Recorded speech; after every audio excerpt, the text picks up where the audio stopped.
Você prefere atividades teóricas ou práticas? Bom, eu tive que cortar a grama aqui de casa esses dias e eu acho que eu não prefiro as atividades práticas, não. Machuquei toda a minha mão, meus músculos estão doendo. E, na verdade, o tema desse vídeo, a utilidade da filosofia, é um tema que todo professor de filosofia ele tem que lidar, uma hora ou outra, ou sempre. Sempre um professor de filosofia ele é questionado sobre a utilidade dessa matéria. E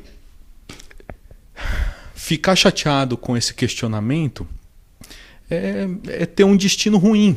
Porque imagina você ter um nome esquisito e você fica chateado sempre que alguém pergunta assim, mas qual é mesmo o seu nome? Então é a mesma coisa. Se você dá aula de filosofia e você fica chateado com o questionamento sobre a utilidade da filosofia, você vai ficar sempre chateado. Bom, nesse vídeo eu vou mostrar para vocês que a filosofia pode estar associada à busca da felicidade, que é algo bastante prático e bastante interessante. Eu vou também mencionar um canal e um site recente que se interessa sobretudo por questões práticas, e aí usa-se filósofos, embasamento filosófico para fundamentar essas reflexões práticas. Mas também eu vou mencionar aquela filosofia chamada acadêmica, universitária, e mostrar que mesmo dentro dessa filosofia tem também questionamentos voltados à prática, voltado ao cotidiano. Vou mencionar o que é chamado de máximas gnômicas, vou explicar um pouco isso e vou fazer reflexões em torno desse tema, que é um tema que acompanha, como eu disse, todos os professores de filosofia.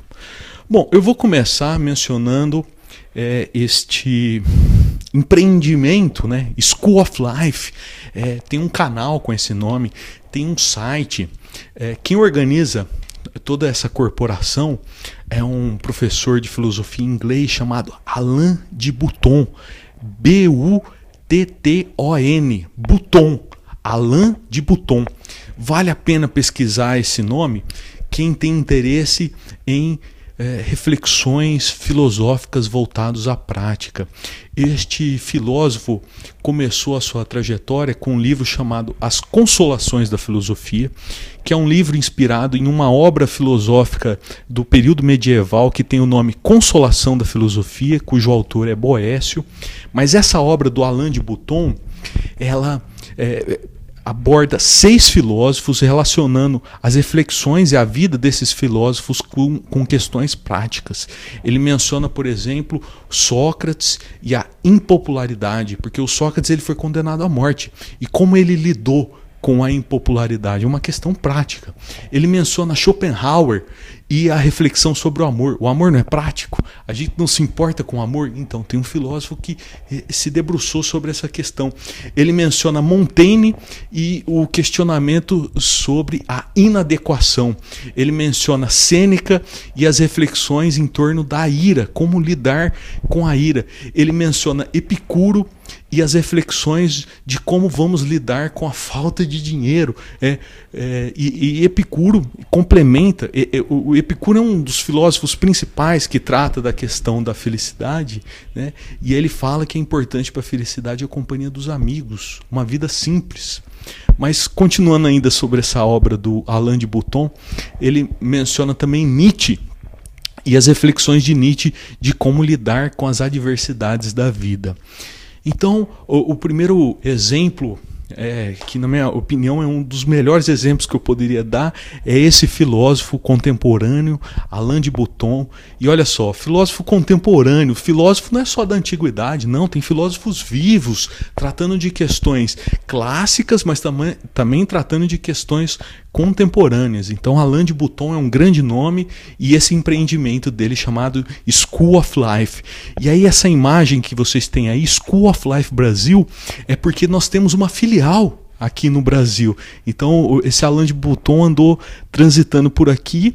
Então, além desse site, desse canal, ele oferece cursos e, como eu disse, sempre voltado para reflexões filosóficas práticas. Então assistam algum vídeo desse canal que vocês vão ver. É uma linguagem dinâmica, uma linguagem contemporânea, é bastante instigante.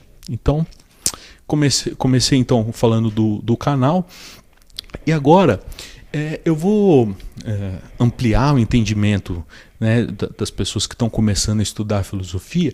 Essa é uma palavra que ela é usada em muitos contextos, né, inclusive em contextos bastante informais. Né? Você pode falar que a sua filosofia de vida é o Corinthians, né? Mas é claro que aqui a gente não vai estar usando a filosofia num sentido amplo. A gente está focando-se na filosofia acadêmica, universitária. A gente vai mostrar como essa filosofia ficou associada, por influência do Aristóteles, a um pensamento abstrato. Né? Mas também eu vou mostrar que, além do pensamento do Aristóteles, contextualizado historicamente, nós temos outras formulações filosóficas, inclusive formulações que começam no período antigo, que tratam de questões práticas.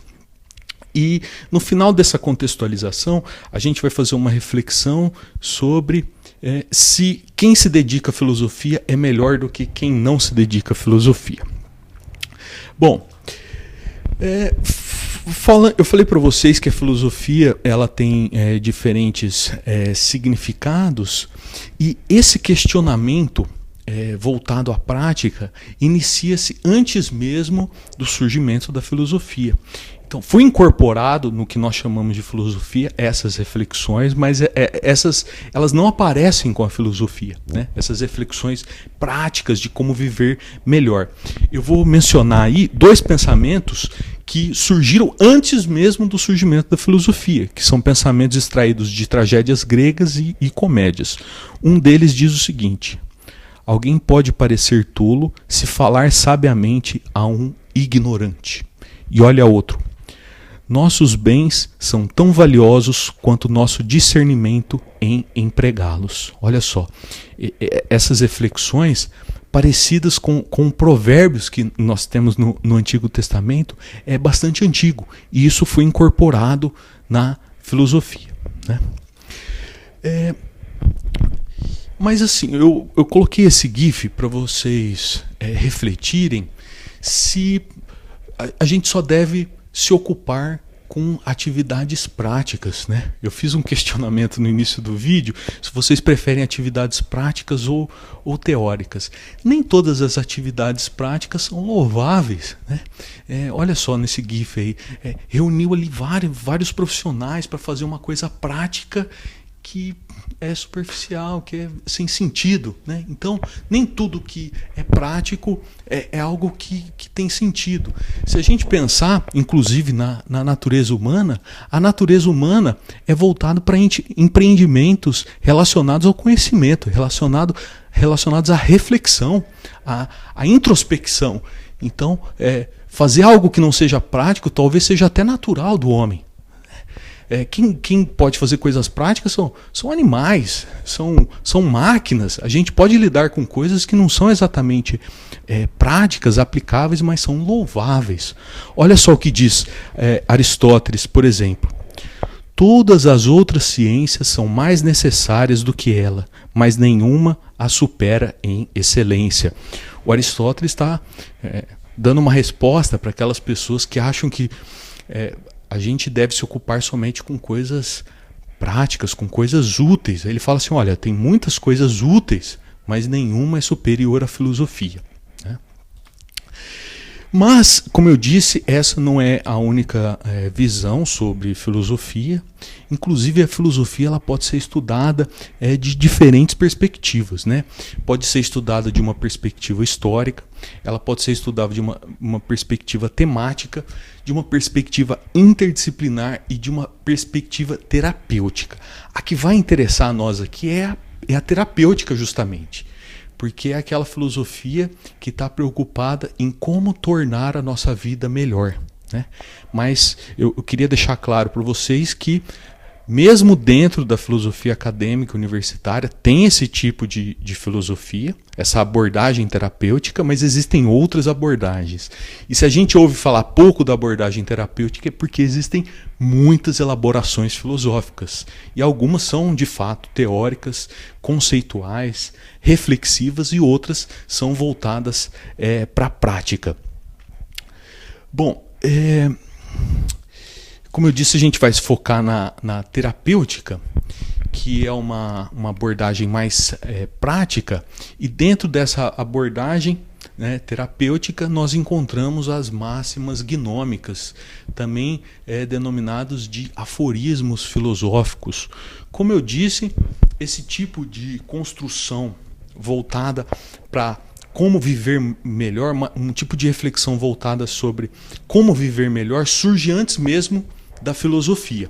Mas, com o surgimento da filosofia, esse tipo de reflexão foi incorporada à filosofia dentro do tema de ética, e vários filósofos se ocuparam em fazer reflexões sobre como sermos felizes. E eu digo reflexões porque não vai existir um tratado, né, um conjunto de preceitos universais sobre como alcançar a felicidade. Nós teremos reflexões de como podemos entender a felicidade, de como podemos viver melhor, e sempre abertos a refletir sobre o assunto. Vamos ver, por exemplo, uma reflexão sobre esse tema de um filósofo do século XIX que chama-se Schopenhauer. Olha o que diz ele: nada pode ser mais insensato do que querer propositadamente ser algo diferente do que se é. Olha só, essa é uma reflexão que, quando a gente faz, supostamente ajuda a gente a entender melhor quem nós somos, para que a gente se insira na realidade de uma maneira melhor e, consequentemente, a gente viva mais feliz. O recado do Schopenhauer é: você não vai ser feliz fingindo ser alguém que você não é. Né? Será que essa é uma reflexão válida para a busca da felicidade? Eu acredito que sim.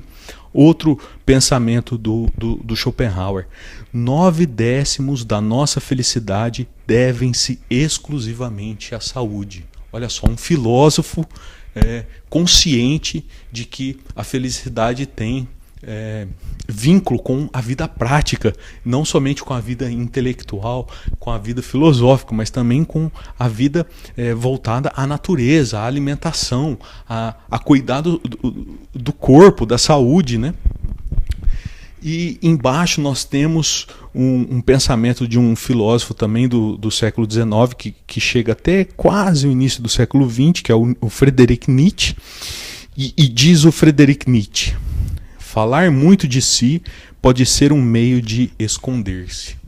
Olha só a reflexão filosófica que a gente pode fazer na prática, né? Quando a gente percebe que a gente está falando muito da gente, o Nietzsche pede para a gente prestar atenção. Será que quando você está falando muito de si, será que você está se abrindo de fato, ou você não está querendo refletir sobre as coisas que estão te incomodando? Esses dois filósofos que eu mencionei são filósofos do século XIX, mas eu vou voltar a mencionar Epicuro, que é um dos principais autores que tem essas reflexões voltadas à felicidade. Então diz Epicuro: realmente não concordam com a bem-aventurança, realmente não concordam a bem-aventurança e as preocupações. Olha só o recado do Epicuro, que é um autor do século 3 ou 4 a.C. Ele está dizendo para a gente assim, que se a gente quer alcançar a saúde do espírito, a gente deve se afastar das preocupações. E eu acabei de lembrar agora uma passagem do Epicuro muito famosa, que eu já mencionei várias vezes, né? Associando a filosofia ao estado de espírito de felicidade. Diz ele o seguinte: que ninguém tenha dúvidas em se dedicar. Essa parte que eu estou mencionando agora não aparece aí. Que ninguém tenha dúvidas em se dedicar à filosofia enquanto jovem, nem se canse de fazê-lo depois de velho, porque ninguém jamais é muito jovem ou muito velho para alcançar a saúde do espírito. Pergunto para vocês, a saúde do espírito é algo prático? Buscar a saúde do espírito é algo útil? Sim, muito útil. E segundo Epicuro, a gente só vai conseguir isso com a filosofia, ou seja, com reflexões de como a gente pode melhorar enquanto ser humano, como a gente pode melhorar no convívio social.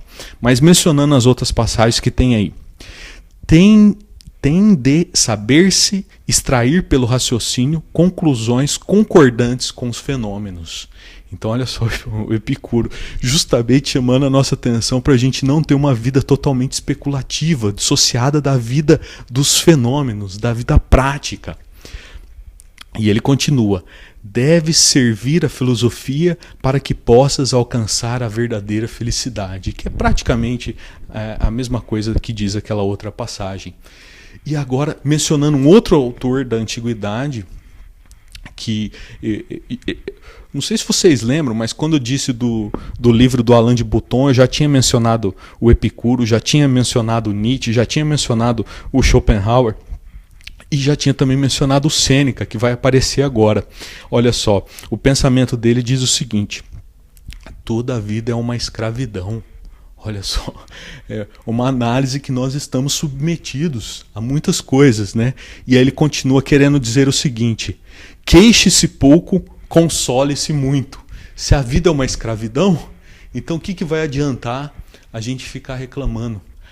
Ele coloca nesse pensamento que faz mais sentido a gente buscar a nossa inteligência, utilizar a nossa inteligência para buscar consolo para a vida e não para ficar se lamentando, porque a vida é isso mesmo, é uma escravidão, né? E depois de todas essas reflexões, essas passagens filosóficas, eu pergunto para vocês: quem se dedica à filosofia é melhor do que quem não se dedica à filosofia? Aí eu pus ali embaixo FRO, que é a abreviação do nome do meu orientador de mestrado e doutorado, Flávio Ribeiro de Oliveira, que em uma palestra de estudos clássicos ele se colocou essa questão, né? Será que a gente que estuda pensamento antigo, a gente é melhor do que quem não estuda? E ele disse não. A gente se torna melhor do que nós somos, não melhor do que quem não estuda. Então, essas reflexões sobre a utilidade da filosofia, usar a filosofia para refletir como sermos felizes, ela não significa que vai tornar a gente mais feliz do que as pessoas que não estudam filosofia, mas que vai tornar a gente mais feliz do que nós mesmos, né? Bom, então, tendo percorrido todo esse caminho, eu vou fazer uma pequena síntese aqui, né? Eu disse que o objetivo desse vídeo era mostrar como a filosofia podia ser associada à busca da felicidade. Mencionei o canal do Alain de Botton, The School of Life, mencionei também a obra dele, As Consolações da Filosofia. Inclusive, gente, no canal dele, e mesmo fora do canal, se vocês colocarem lá Filosofia para o Dia a Dia, Alain de Botton, vocês vão encontrar os episódios inspirados no livro dele, As Consolações da Filosofia. Então, se vocês se interessam pelo tema do amor, vocês coloquem lá Filosofia para o Dia a Dia, Amor. Aí vai aparecer o vídeo do Schopenhauer. Se vocês se preocupam lá com a questão de lidar com falta de dinheiro, coloquem Filosofia para o Dia a Dia, Epicuro. E aí vai aparecer lá. Eu também fiz um contexto dizendo que a filosofia ela pode ser empregada de diferentes maneiras, mas mesmo focando-se na filosofia acadêmica e universitária, a gente encontra reflexões voltadas para a vida prática e como podemos sermos mais felizes, né? Mostrei que a filosofia acadêmica, graças a Aristóteles, né, ela ficou associada a um tipo de conhecimento teórico, mas mostrei também que mesmo na filosofia acadêmica tem a abordagem terapêutica que trata da busca da felicidade. Mencionei alguns autores e terminei com essa conclusão de que não é porque a gente se dedica à filosofia que nós seremos melhores ou mais felizes do que as pessoas que não se dedicam. Afinal de contas, vocês vão observar professores de filosofia, filósofos, que são pessoas que, comparando com pessoas que não se dedicam à filosofia, não são mais felizes, né? Mas eles usam a filosofia para se tornarem mais felizes do que eles mesmos, né? E não mais felizes do que os outros. Bom, gente, eu concluo por aqui esse vídeo. Obrigado por acompanharem até o final e mandem sugestões para os próximos vídeos, tá certo? Muito obrigado e até a próxima.